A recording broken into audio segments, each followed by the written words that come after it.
Hi, everybody, and welcome to Spotting Impact in the Wild. We'll be starting in just a minute or two.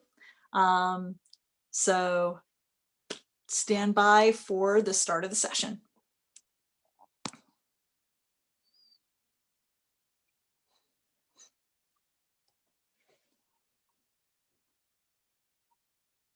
We're going to be having people conversation in chat. So if you spend a little time there, say hello, drop your name, where you're from, why you want to be here today, what you hope to get out of the session.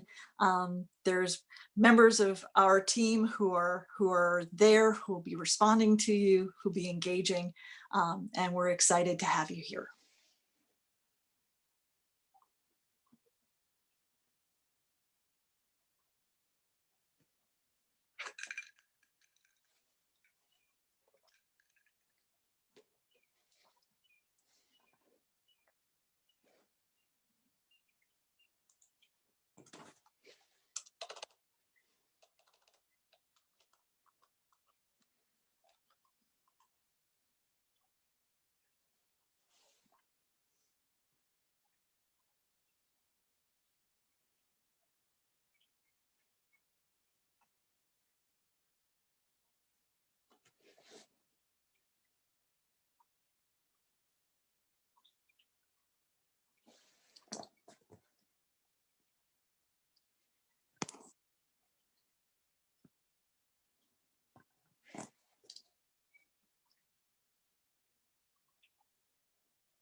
Welcome, everyone. I'm Beth Kaplan. I'm the Chief Strategy Officer and the Internal Evangelist for Hope at Rainforest Partnership. And I have to tell you, I am passionate about impact. So I'm delighted to welcome everyone to the first session of Spotting Impact in the Wild, a series where you're going to be able to build your skills at identifying impact so you can develop and nurture your own climate optimism. I'm also delighted that we're launching this series at Earth Optimism, which is a showcase of what's working in conservation, climate, and sustainability. The shared alignment we have on hope and celebrating solutions that work made this the natural platform to bring this to fruition. Through this series, I want to empower you to make purposeful choices about what you invest in, support, give to, amplify, and act for, so that all of our time and treasure is directed at actions that translate into results, shifted away from activities that don't, so that capital of all sorts generates the return on investment for impact that we all want to see toward the goals that we all want to achieve. And through the series, we're going to look at different facets of impact, explore techniques and tools to identify and evaluate it, use real-life examples to build our impact spotting prowess. Now, a little bit of background. Most of what we hear about the environment isn't particularly hopeful, and the bulk of the conversation in news is usually about what's wrong, what's not working, what's just flat out bad, who's responsible for what's wrong. And that's not anything new. It's been that way for a really long time. It goes back as far as I remember, because I remember hearing about threats to our environment, air, water, forests, and more back in the early 70s. Yes, this is authentic gray hair that gives authenticity to that claim. And it was all characterized by negativity, so much fear and so much blame. And I remember feeling powerless and small and frankly hopeless. And my thought was, well, why try doing anything? Because nothing seems to matter, nothing seems to work. So I put my energy into other things. My career went in a different direction. I focused on other causes and challenges because I thought those were places I could make a difference, places where I could see positive progress and possibility, opportunities to grow a feeling of hope for the future, and doing it even if it was a place that wasn't environmental. And that was how it was for a long time for me. But that changed in 2007 when I met Niyanta Spelman, founder and CEO of Rainforest Partnership. Her vision for protecting rainforest was different than anything I'd ever heard because it started with hope and optimism. It was an approach that explained in language that I could understand how it would address the challenge at the root cause and produce measurable results that would make a difference. It was fundamentally different than anything I'd ever heard. An economic solution that offered rainforest communities the chance to earn the income they wanted through businesses that let them choose the trees and keep the forest standing. After decades of hearing about needing to save the forest and nothing seeming to help, I had finally connected with common sense and an understandable solution. And it blew me away. It was logical and it connected the dots. Even better, it works. And so my hope returned. It started to grow in this space and I was hooked. And I've been part of Rainforest Partnership in some way since then. I want everybody to have that feeling of hope. I want you to be able to find it and grow it and sustain it for yourself. And I believe the best way to do that, to grow our climate optimism, is to connect people with positive and visible impact. When we can see it, assess it, understand it, and internalize it, and then take action to sustain and build it, we justify why we should feel hopeful. In short, we need to see it to believe it. So about the series. There are so many climate challenges, and we know that. You don't have to go far turning on the news or scrolling through anything on the internet. But what we don't know and what we have trouble discovering is that there are so many productive and powerful, impactful solutions out there. So many amazing people and organizations that are making progress toward all of those challenges. And so the purpose behind this series is to help everybody cut through the noise, cut through the negativity, the confusion, and connect with impact for the causes that they care about and that resonate. I want you to be able to find what I like to call the green shoots of hope, those little bits and sprouts that start to come above the surface that you can find. So you can have, like me, an aha moment about whatever cause or issue you care about, that you want to see progress on. I want you to understand that our current trajectory isn't our destiny and that we can make progress. So here's the thing, when we have hope, we will act. And when we act and share our story about impact and moving the needle, other people are inspired to find theirs and join. And that's what we need. We need everybody to be part of the solution. We need to make the progress so that we can not just survive, but thrive. And so that's what's motivating all of this. Now, why is it structured the way it is?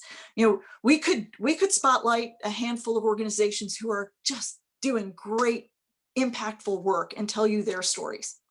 But that would only be those specific examples. And I consider impact spotting a lot like birding. I don't know if anybody else likes to go birding, but it's something we do a bit in my family. And I can teach you how to spot a blue jay. And a blue jay looks like a blue jay. Every blue jay. I can teach you how to identify it. And every time you see one, you will know that it's a blue jay. But there are more blue birds out there. And if I can teach you how to spot a blue jay, will you know what that next blue bird is?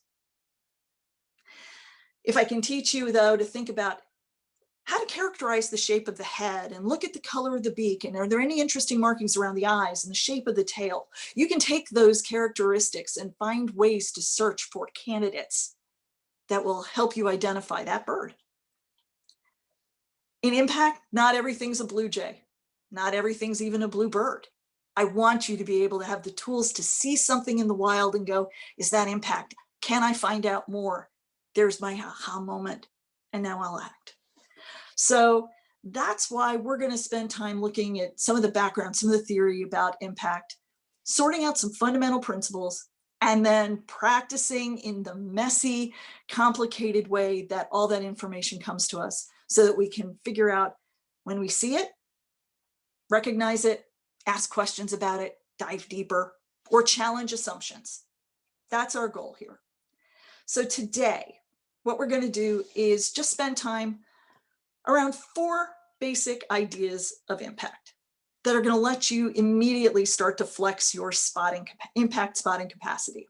So here are the 4 of them. I'm going to talk about them generally, and I think more about each of them is going to come out in the conversations that we're going to have with 2 experts in the field of impact, Chelsea Toller and Saisha. Saisha, I'm going to be terrible, and I'm going to get your name wrong, and I'm going to let you say it. My apologies.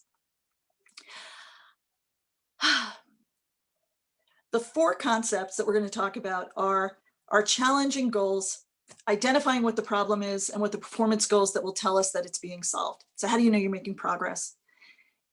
What's the impact? The progress, outcome, and results toward or away from the goals, what you actually accomplish.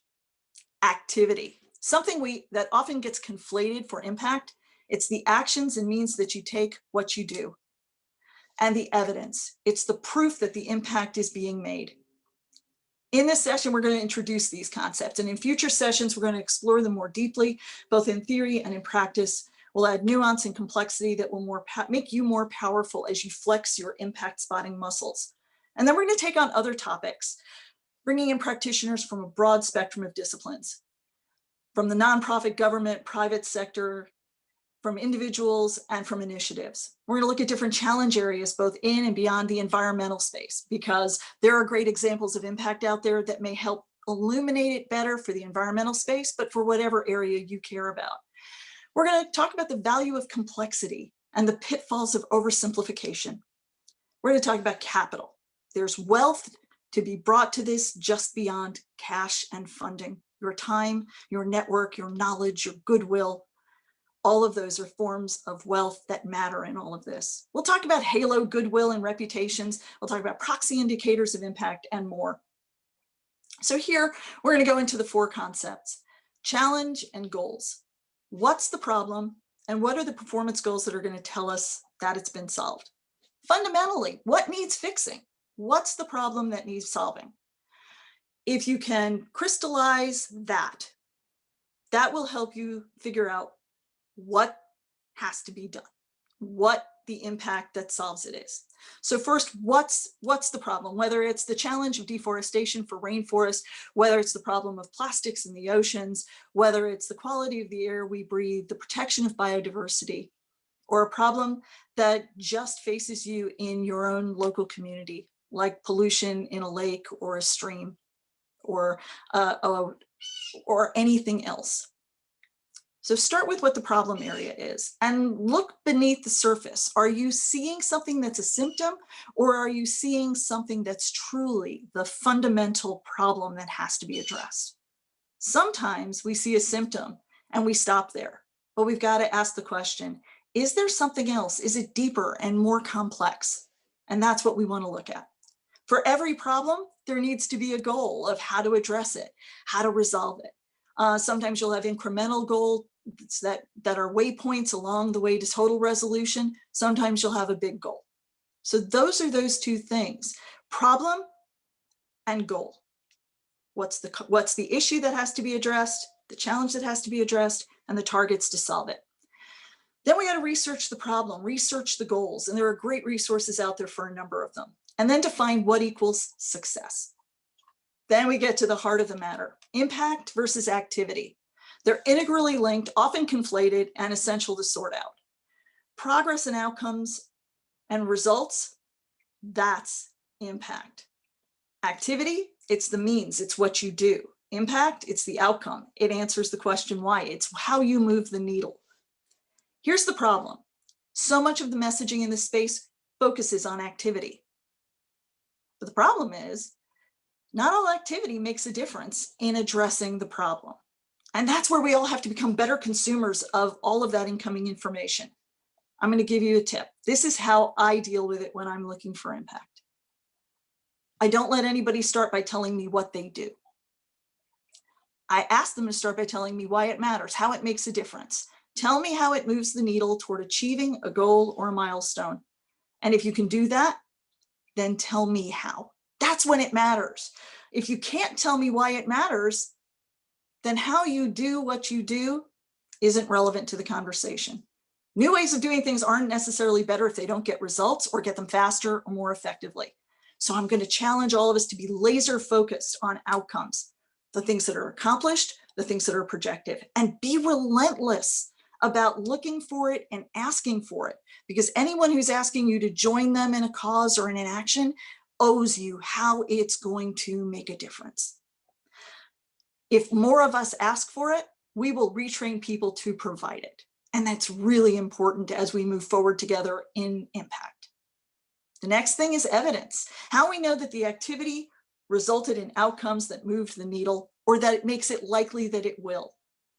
What's the data that backs it up? So it can be that the person who's telling you about it, the organization that's telling you about it, the news story that's telling you about it, is giving you those facts, pointing you toward reports or statistics, trusted sources, annual reports or websites. All of those things are part of that evidence. It can be stories and anecdotes. It can be information you get from people you trust who are valid providers of information. And there's first and third party sources, right? We can, get information directly from the people and the organizations telling us about it, or we can go to those third party validators, the media, trusted experts, government sources, in the nonprofit space, groups like GuideStar, great nonprofits, charity navigators, external certifications, we'll use them all the time, like USDA Organic, Fair Trade, Rainforest Alliance, and others. Funders and partners, who are they affiliated with? That tells us a lot too, because there's that halo of trust that comes from those kind of affiliations. You can find that out about a lot of organizations, about a lot of causes and a lot of actions. Use them, ask for them, demand them. And I have to tell you, you don't know it, but you're already an expert in spotting impact. You do it every day in other contexts, and we do it without thinking about it. And the easiest way for me to remind you of this and to bring this to you is in our role as consumers. And my example is pizza. When you're hungry and you want a pizza, when I'm hungry and I want a pizza, I think about who I'm going to order from, because I want the kind of experience that I want. I know I want a pizza that is thin crust and crispy, not too many toppings on top, the cheese a little caramelized. I want it where there's a little bit of char on the bottom and poof at the crust. So I think about, who do I know who does that already? And I'll probably order from them. But if for some reason I can't, maybe I'll ask a friend, have you heard anybody who's doing some really great pizza? You know how I like it. Or I'll go to Yelp and I'll look up a couple of options and I'll see what they're recommending. Or I'm definitely looking at the photos. There's no question, I'm looking at the photos. Here's the thing. I don't start the pizza process by saying, who's got the newest oven? Who's doing it differently? Who's got a new way of making pizza? I'm focused on that end result. I want a pizza that tastes great, that's going to satisfy what I want to eat and enjoy. When I get the pizza and I eat it, I'm going to be evaluating it against those criteria. Did it make the impact it needed to have? Am I satisfied? Am I happy? And if I'm not, I'm going to go back through that do loop of thinking and analysis for the next time. Now, if it's really great and it's a place that's new, maybe I'll ask, how did they do this? Oh, they've got this great new pizza oven. But I don't really care about the pizza oven in the process if it turns out to be a piece of cardboard with plastic cheese and ketchup in lieu of sauce. Now, that's a strange way to go and to talk about impact. But fundamentally, without thinking about it in the context of impact, I think about all of those elements of my purpose, my goal, the impact I want to accomplish for myself and my husband, then the activity and the evaluation at the end. And if I need it, I'm going to go find some evidence and data to support the decision I'm going to make.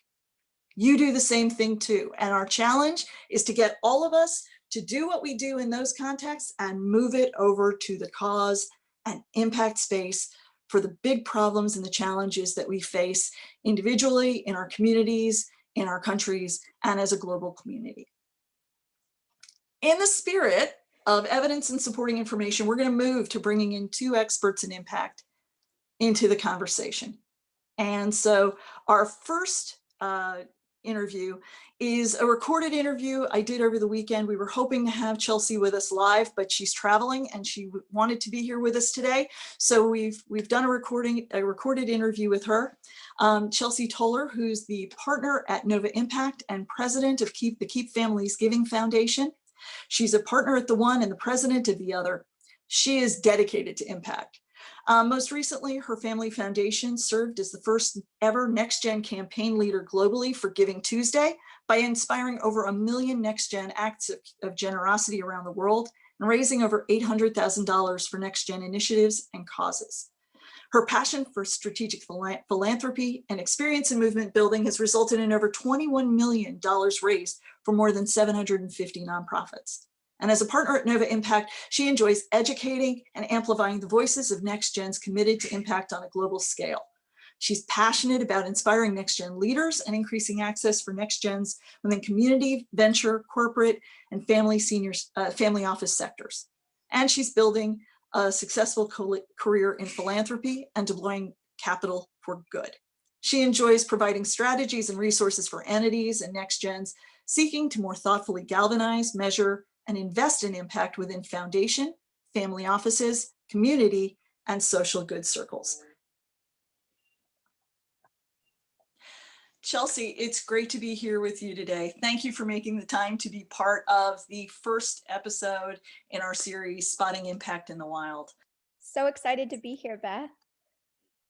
So one of the things I'd like to start with is, what was your journey into impact? Because for some people, you know, their minds have always been oriented that way. For some people, there's the day that they wake up and go, oh, I don't know that things are making a difference. Things are moving. So what was it that got you connected with the idea of impact as an imperative? You know, I hope to see that people focus on impact becoming a part of their life. And I'm happy to share a little bit about, my story and journey into that. But I think impact is almost a way of practice, like being mindful of community and giving to others and generosity, both personally and professionally in what you do. I hope to see us embody that, especially in times like now within humanity. For me personally, I was really lucky. I had parents that were very supportive of community initiatives and or education. My mom was really involved with helping start a girls' school in Austin. So from an early age, I got to see firsthand what that translation of impact into action looked like. So I think some of those learnings as a child were really important. I'm a big advocate of impact education and think preschool even isn't early enough necessarily. But my transition into sort of this within a career setting happened in grad school. I was working at grad school and was interning for Austin Opera. And I still remember to this day, there was something that happened, and out of nowhere, due to travel, they lost their development associate. And I just remember thinking, I really want to make a difference. And I know I'm in grad school, but I think I can help and want to support the arts community. So I took my 20-something-year-old self, boldly walked into the office of the interim director and said, I'm sure you have a lot of qualified applicants, but boy, would I want this position and would love to be considered.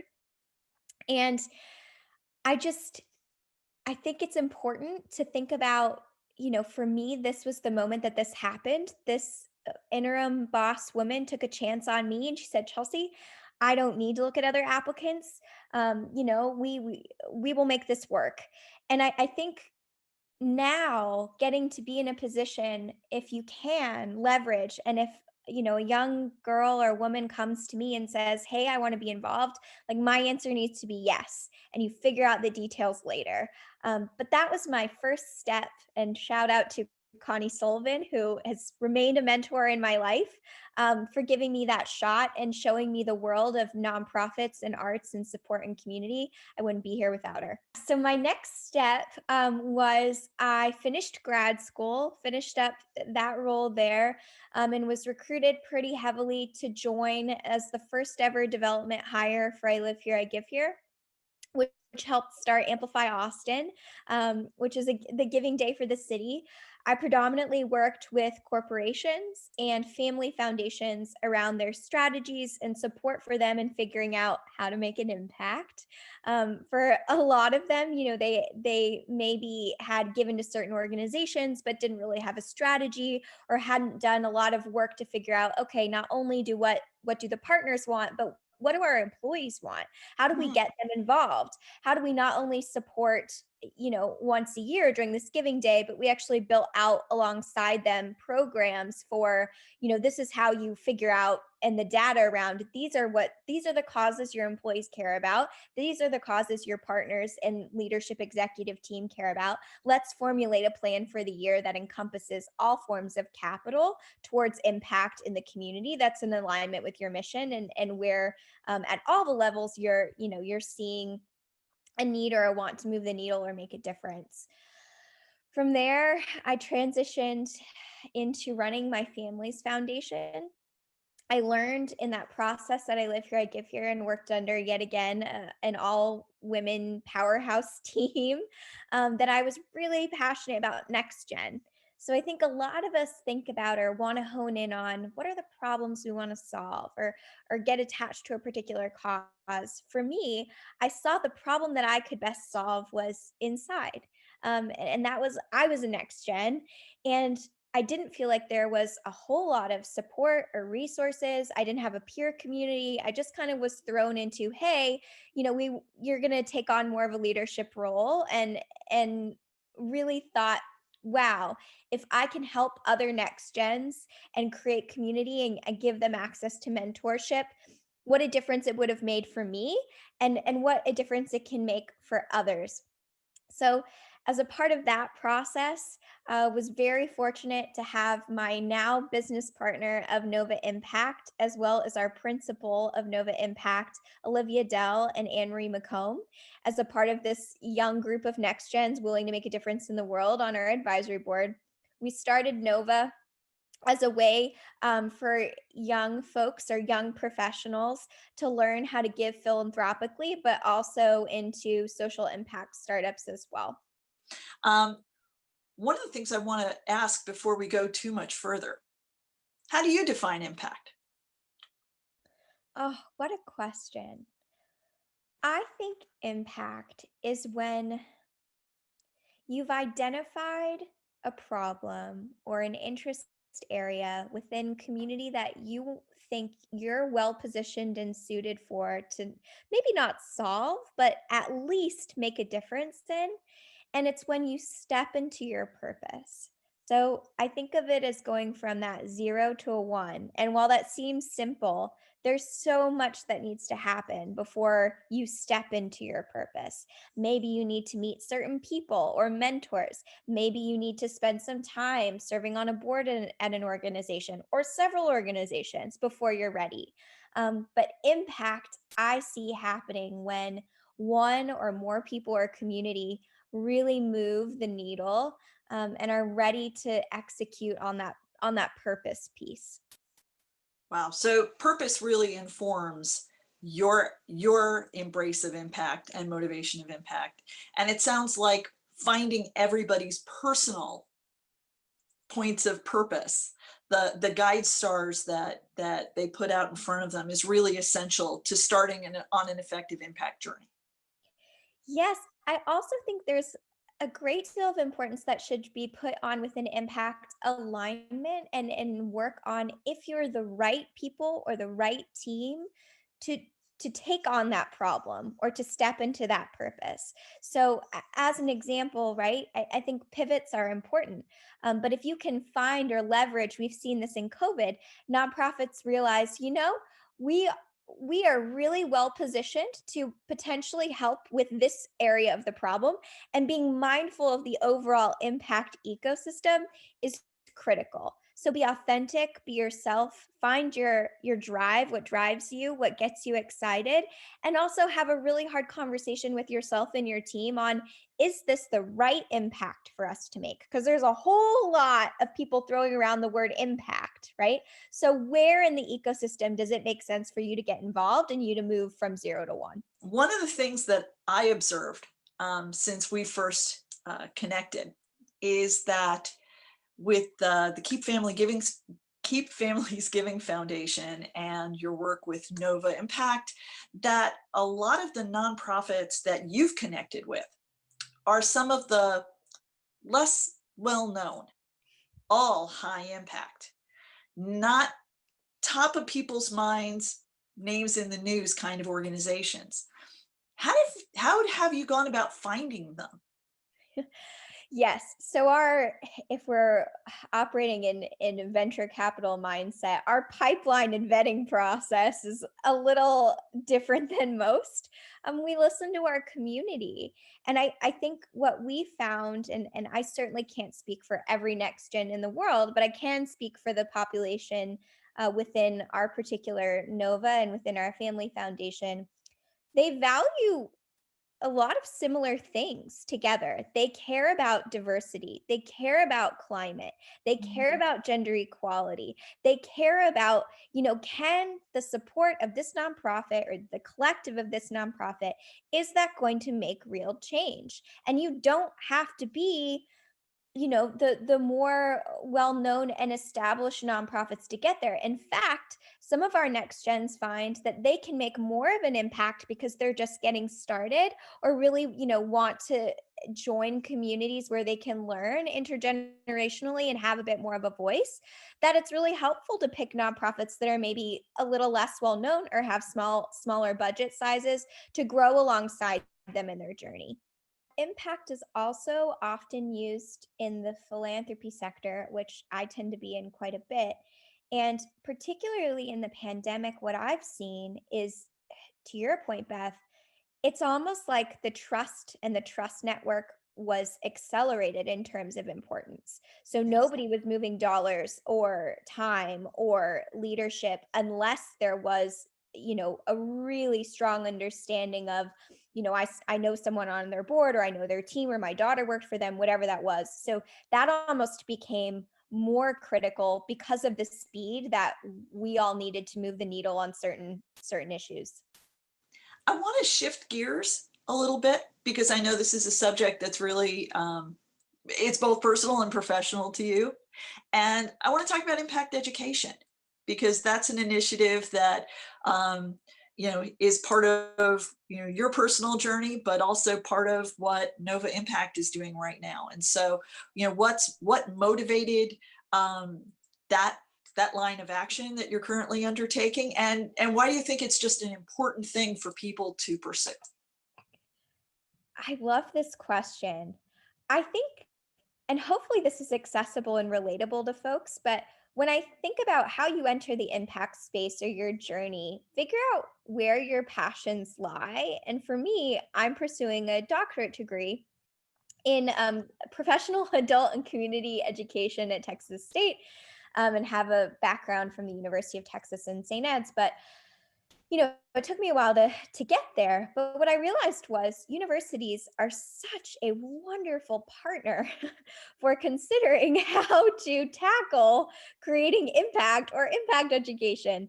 And so I think it was kind of combining these worlds of my love for academia and research and my love for nonprofits and, being involved in the community that I realized, wow, there's an opportunity here. So the first is more formal impact education in terms of academia, but there's also informal. We've run cohort groups that I think are pretty successful in terms of intergenerational learnings and just sharing and panels. And um, our other, partner, social venture partners, does a great job of, looking at earned revenue models. And so part of what we're actually working on right now is making sure that next gens have access to some of these social venture partners and get to learn under them.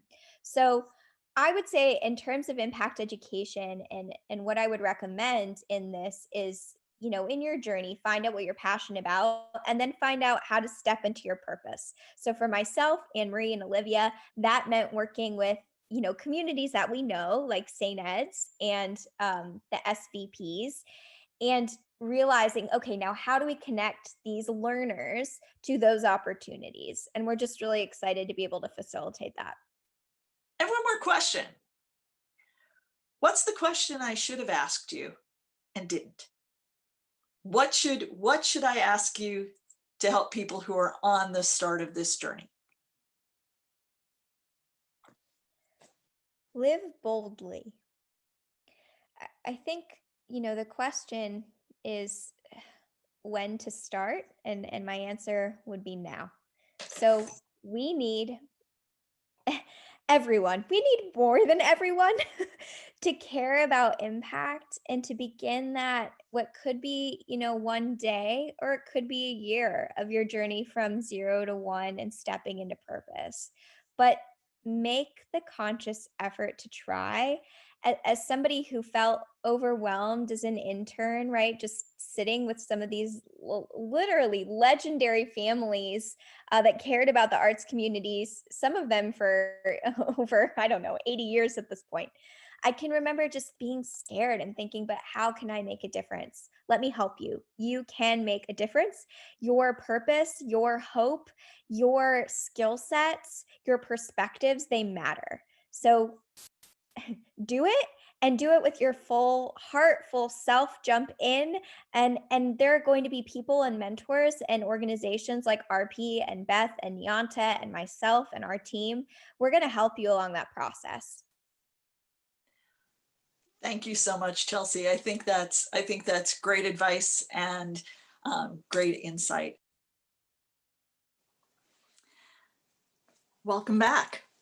For those of you who want to hear more of that interview with Chelsea, it went on for about another 15 minutes and she had so many more insights. We're going to be posting that longer interview on Rainforest Partnerships YouTube channel.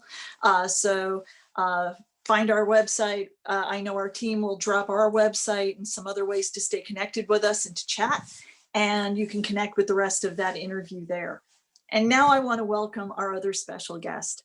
My friend, someone I have such respect for her capability, her capacity, her thoughtfulness, her expertise, and her passion for impact. Saisha Shrivastava. And thank you so much for being here today. Thank you for making the time in what I know is a very, very busy day.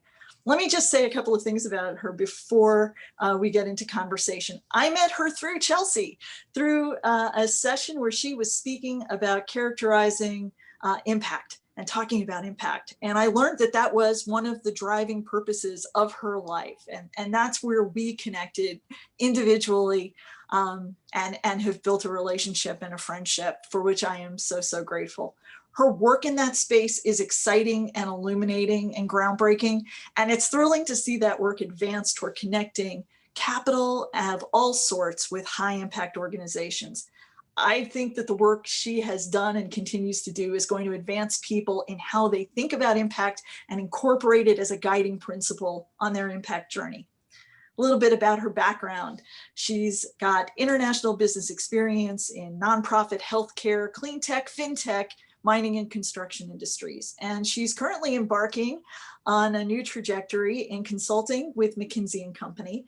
She finds inspiration where radical imagination and business acumen intersect for social good. It is exciting and thrilling. And as an entrepreneur, philanthropist, and global citizen, she transitions seamlessly across industries, borders, and cultures in pursuit of social impact. And her professional goal is to help purpose-driven companies create, measure, and talk about impact at scale. She's representing herself here today, and the ideas and opinions she's sharing are her own, and we are fortunate to have her with us. Welcome, Saisha. Thank you. I'm excited to be here, and I have to say, I did not write that, but I'm appreciative of the person who did. Well, let's start more or less where I started with Chelsea, because I think people learn from hearing personal stories. What's your journey into impact? Yeah, so this is the background I think that actually will make a little more sense. So I grew up in India, raised by two very unlikely entrepreneurs. My father built something from below the ground up by himself, essentially, and my mother, who was never expected to study business, basically bought every business book she could get her hands on and self-taught herself everything. And so as a family, we learned to process volatility really young. So high highs and low lows. But what that sparked in me was a, a curiosity for the potential of business to have a positive social impact. And that was a value that I held really close through my education at Vassar, where I pursued a degree in economics and Chinese. Just constantly trying to make connections between what I was learning in my philosophy and political science seminars to what was happening in my development econometrics classes. So much so that in a bold move, I actually dropped out of Vassar for a year to start a microfinance startup in Dhaka, Bangladesh, after a mentor replied to a cold letter, much to the horror of my parents. But when that startup idea, which I was working on with dear friends, tanked phenomenally in about 9 months because we were a group of 19-year-olds trying to start a financial institution, I came back, wrapped up my degree, and had the opportunity to continue pursuing my interests at the intersection of capital and society by leading the early Asia strategy of a foundation that was funded for nearly $1 billion out of New York, reporting to the CEO and the COO and helping the organization pass through really ambiguous and abstract information and grant proposals and the idea of creating impact in 15 different countries. So 25 days in a month, I was on ground in Asia, Europe, and Africa. And so much so at that point, I sort of started to develop an interest in looking at the management consulting company I'm about to start working for, because from where I was standing, business principles and sound metrics and tools just seemed like the ultimate war chest, that if you can be armed with facts and information and frameworks and an understanding of what you're looking for, you can be dropped into any situation with incomplete or ambiguous information and just kind of get your bearings quickly and make sense of it. But that's kind of what brought me to speak with all of you here today. And I'm really appreciative of your time. But I don't think my journey is that interesting. I think the more interesting question is, and the reason I mention all of this is so that I'm inviting you to reflect on, I feel, your stories and your inflection points and the things that have defined your personal value systems. Because, and Beth, if you'd allow me to maybe leave it at this, I think there are two types of impact people. There's people who have, as you pointed out in your interview with Chelsea, who go along and do their thing and at some point realize that they have resources, whether that's intellectual, financial, social capital, to realize they can take a bit off the top and make a difference. And type two is people who have sort of held the lens of helping others as a core value at every step of their journey. A huge misconception, I think, is that type 2 is better than type 1. And I think that's wholeheartedly not true. And that's why I kind of started with my parents' story and mine. I think, my parents were type 1 because they had to be. My brother and I had to be sent to school and they had to pay for it. And so a lot of the companies that you see in organizations also fall into type 1. And type 2 is what you hear of as nonprofits. And I've had the privilege, and I use that word privilege very intentionally, I've had the privilege of being able to be type 2 because I essentially won the birth lottery ticket of being born into a family where my essentials were taken care of. And so, point being that whether you're type 1 or type 2, I don't think they're quantitatively different at all. I think they're just qualitative differences. But the important thing is that when you step into that journey, type 1 and type 2 converge, because at that point you realize that impact is it's not a one-time activity, and making a difference is not a one-time activity, but it turns into a condition of the soul in which you hold yourself. It's how you show up to every situation and every encounter in your life. So it's as much being the person that stands up for somebody else in a room. It's the type of person that seeks out unlikely places where you can make a difference. It's the type of person that refuses to see the other side as an enemy and always kind of makes people feel included. So for me, it's been at every stage just asking yourself the question of, who is this helping? How is this going to help them? How am I being of use? How am I being of service? So I think I'll pause there and maybe give back to Beth, but I feel like in a whirlwind nutshell, that's where I'm coming from and my lens on impact, because I feel like that was going to be our next question. I think you've gotten there really beautifully, and I love that we meet, in the way you've characterized it, and I think it's so on point. We meet people where they are, and it doesn't matter if you've had impact as a focus from an early time, or if you're just embracing it now, because you can move into the practice of impact at any point in time. But I would say, if you're speaking to people who are on the earlier part of that journey, what are some of the things that they can do to start on that journey into impact, to start to sort out, as I was talking about earlier, a lot of the noise, getting to the identification of the problems, the root cause. Right. So here's the thing. For a long time, I was really frustrated coming from a business background that everybody and their mother seemed to have their own definition of impact. And I was like, where's the standard? And turns out there isn't one. And that's something that, the quicker you encounter, the quicker you kind of make your peace with the fact that there's no singular definition of impact, the better off you're going to be. So then how do you define it and find it, right? I feel like for me, the starting point is always you and your story and where you come from and why you're here and what you are called to do. And I think that, the reason Beth and Chelsea, talked about stepping into purpose and talked about it so effectively and beautifully is because I think that's absolutely correct. Because I said a number of years ago in a different setting that you create ripples wherever you go, and you're going to create an impact wherever you go. So you, as a human being, will have an impact whether you like it or not. So it is your opportunity to basically choose what kind of impact you want to have over your time on the planet, is the way I think about it. And I think a good starting point is to reflect on your own story. So to reflect on, where you come from, what you care about, what are the kinds of things that you saw resources allocated to and were inspired by, who has helped you on your path, whether it was teachers or whether it was your parents, whether it was a community of certain kinds. And if you saw places that, didn't have resources. I grew up in India where abundance is juxtaposed with abject poverty, and the two of them exist simultaneously, and you have to navigate that paradox as a very young child.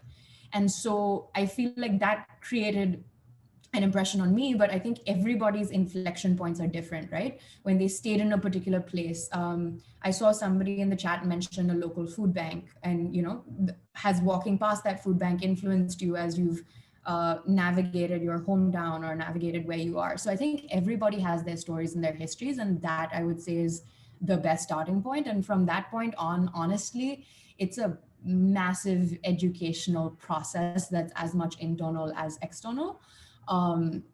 I think the Life Mapping Institute has a really good exercise on core values that help you define your core values. What you were alluding to earlier, Beth's Simon Sinek's Start With Why, always another great one to look at. And then we can get into some of the impact-oriented ones. We can start talking about, I guess, the impact of identifying tools, but I would say it's much more important to understand yourself and why and who you are and why you want to help, rather than just sort of flail around looking for interesting organizations.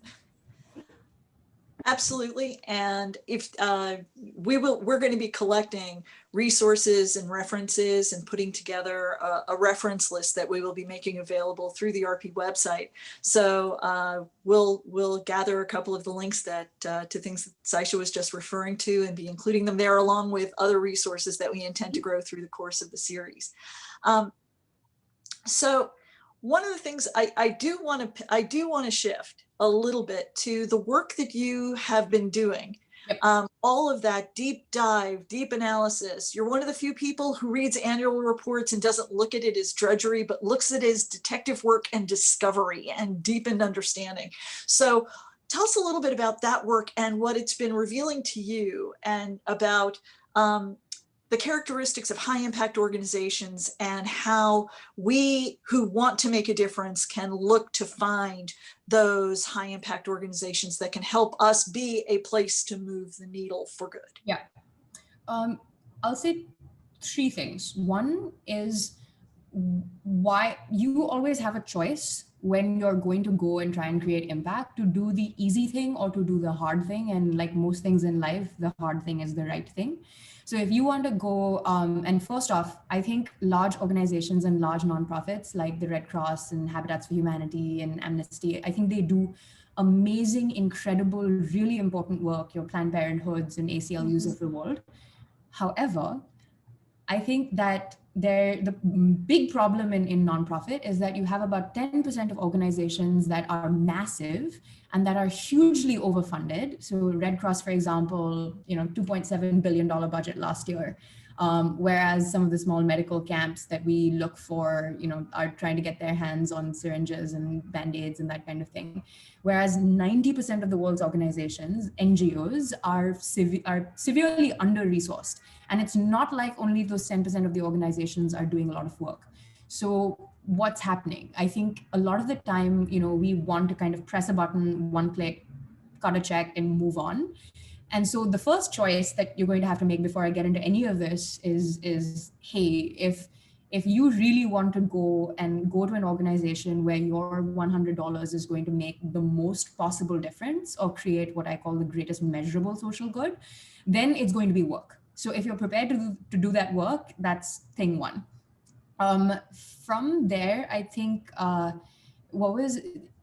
thing two is why this is important, right? But I think the tide around NGOs and nonprofits, et cetera, is shifting. Did you ask me about corporations at all, or was your question more about? It can also be about what's happening in the corporate giving space.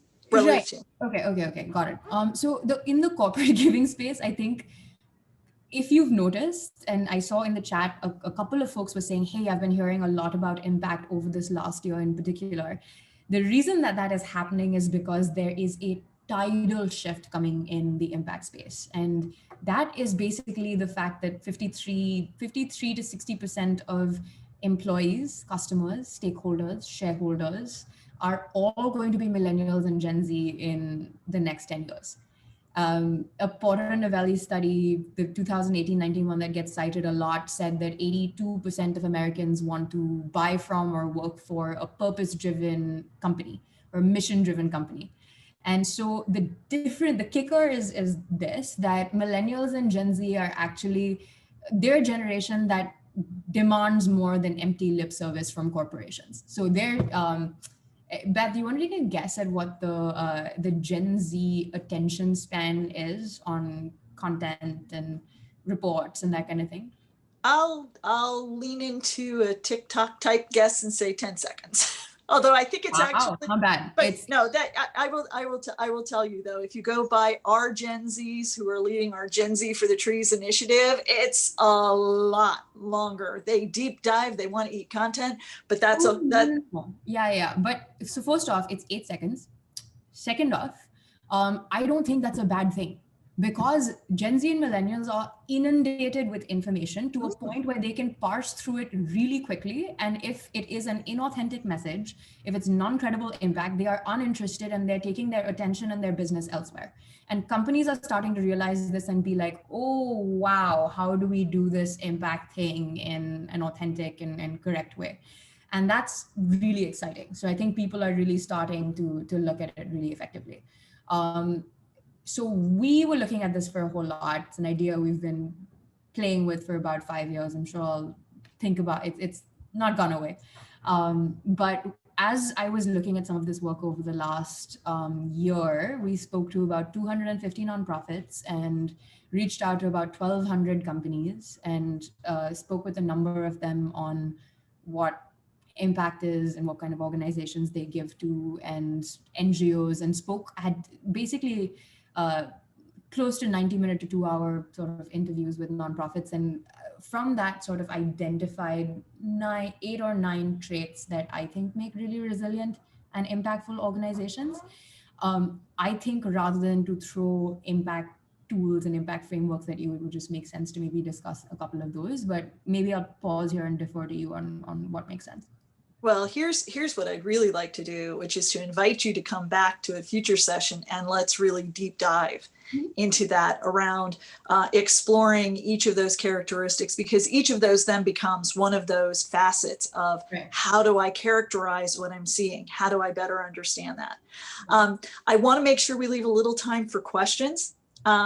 And so I will, I think I'm going to leave it there. I think you've given us so much that's powerful to think about finding our purpose, finding our place, finding our personal impact statement. But I want to ask if there's anything you'd like to add before we go to questions.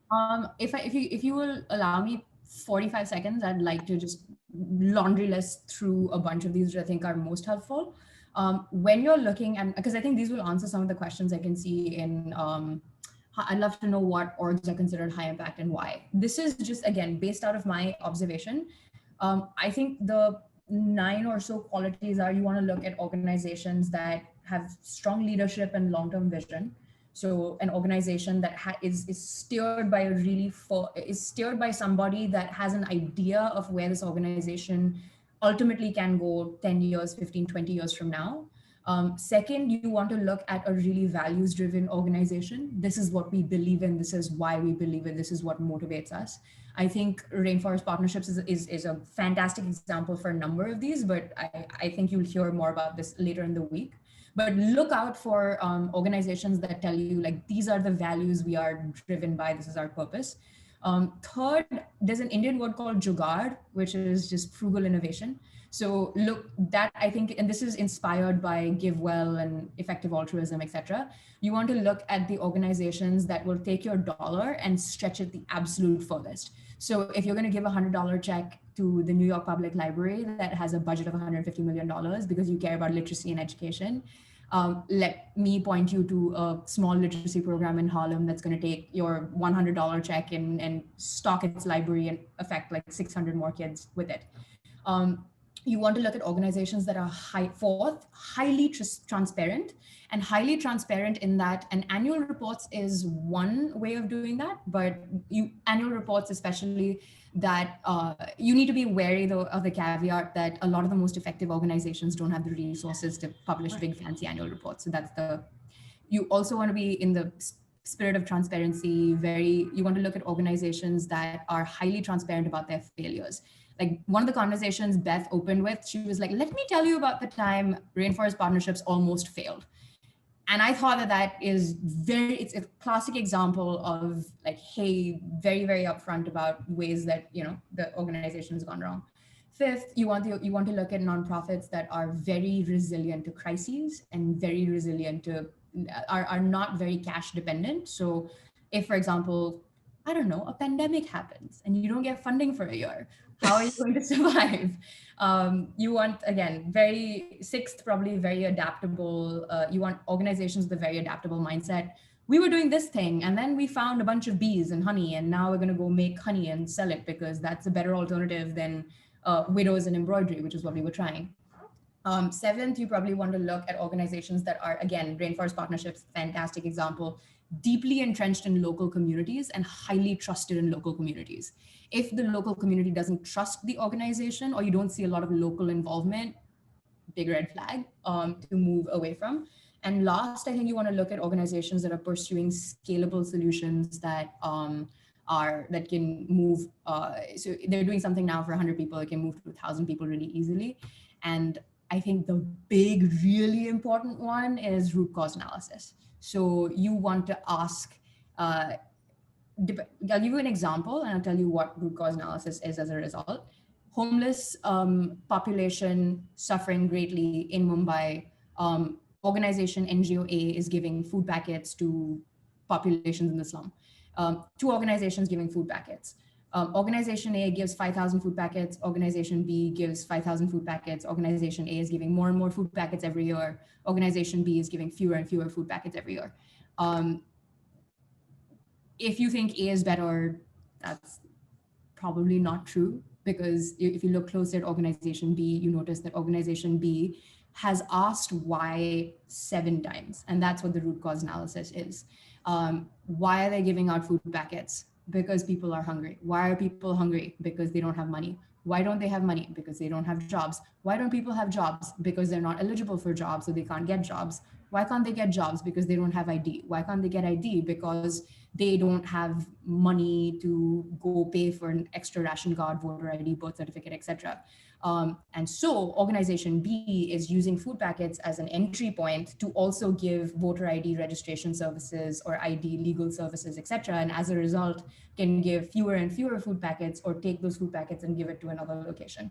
So 2 organizations, they're doing the exact same thing, but one of them is way more impactful than the other. So I think I'll maybe stop there. The most important thing you can do, I would say, is look at why an organization is doing what it's doing and just ask why they're doing it at least 5 or 7 times. And if you can see that they're solving the root cause of the problem, then they're probably doing a pretty good job. Awesome. I think you've already started answering some of the questions. I was trying to incorporate it from the comments. Yeah. That's really great. Let's hit a couple more, and before we close, one of the questions is there a difference in the way impact's perceived in the United States and elsewhere around the world, or is there kind of a global movement on impact? No, it's as many different kinds of nonprofits and as many different kinds of organizations as you have as many different kinds of theories. So I'll say 2 quick things. One, I think countries, and so a lot of the countries that I have spent time in are a lot of the time dealing with really fundamental issues, right? So for example, India is a great example. India has sort of a U-shaped development curve where they're simultaneously dealing with diseases of poverty, such as like diarrhea and typhoid, malaria, etc., and simultaneously dealing with diseases, rich country diseases, diabetes, COPD, that kind of thing. And so the Indian government or the Indian population even is simultaneously tasked with doing things like Parkinson's disease or diabetic foundation and things like that, but also trying to save kids from malnutrition. So it really depends on the country, and that lens sort of informs it a little bit. But second, high impact organizations, and this I can tell you with confidence, look the same no matter where they are. So I've seen Rainforest partnerships and the principles that they have and the way they think about it, how resilient they are, how transparent they are, how values driven they are, how long-term visionary they are. And I've seen the same thing in a 15, 16-year-old boy out in the Sundarbans who single-handedly is basically running like a number of schools, a number of organizations, a number of initiatives.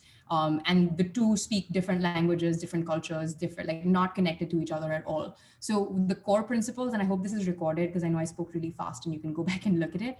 And I'm happy to talk about it at any time. Just get in touch with me and we'll chat. I feel like you'll find that pretty similar across the board. Let's do one more question. And there was a question about how are young people recognizing the authenticity in how organizations communicate their stories of impact and their messaging? What kind of language am I not allowed to use? Keep it PG. Yeah. So the nonsense radar, let's put it that way. The Gen Z has a very, very, very well-tuned nonsense radar because I feel like this is a generation of hyper courageousness. And so this is a generation that is unafraid to move forward into demanding change in climate, demanding better from other organizations. And so I feel like this is a generation that hears, the commitment of, XYZ $1 billion from XYZ bank to address racial inequality, and then says, but hey, your board doesn't look like it aligns with these values. Your board looks not very diverse. And so I feel like it's just a question, like that translates over to, may not translate over to nonprofits just yet or as easily, but I would encourage that same kind of thinking. I think that this is the difference I feel like, and again, I might might be overstepping my own generation here. I think there's been an evolution, particularly in social movements. And my friend Kesha Hanna talks about this quite a bit. When you look at the Occupy Wall Street movements, I think millennials had the right idea and really got the momentum started about wanting something different. Gen Z comes in and says, okay, this is what we want, A, B, C, then we want 1, 2, 3, this is not good enough, this is the percentage we need, no, no, no. So I think that's very inspiring to me. That's awesome. Thank you. Thank you so much for being with us today, for joining us on this first episode. I know we're going to want to continue this conversation further down the line. I know that you have moved people forward on their journey in impact, and I am so grateful that you're here today.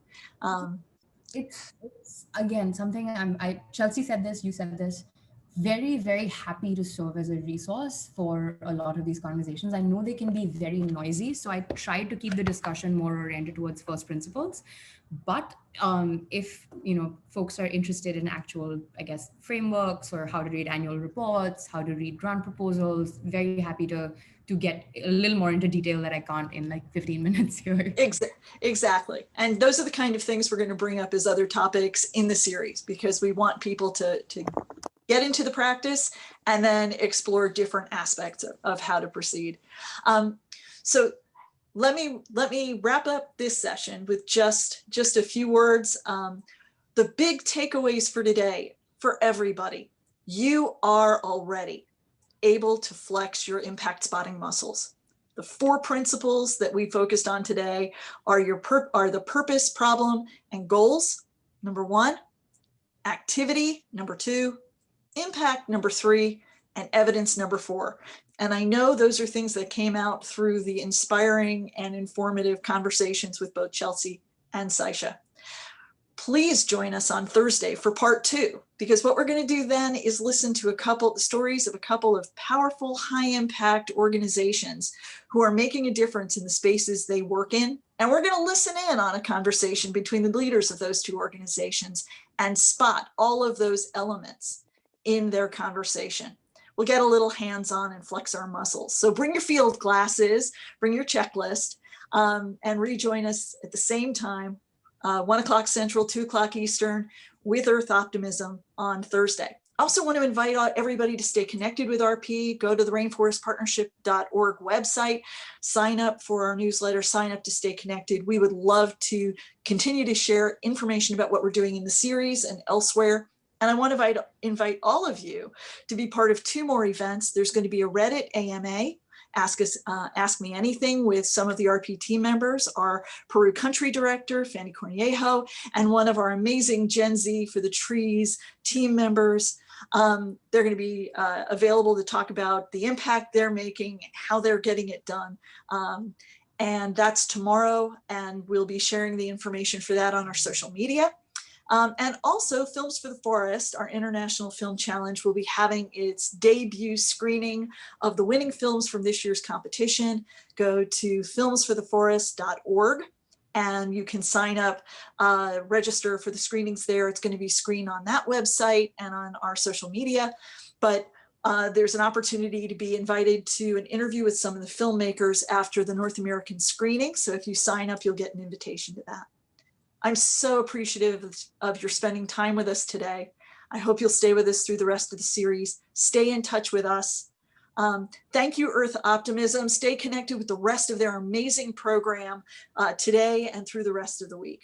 And thank you all so much. Let's go make some impact for good. Thank you, Beth. That was amazing.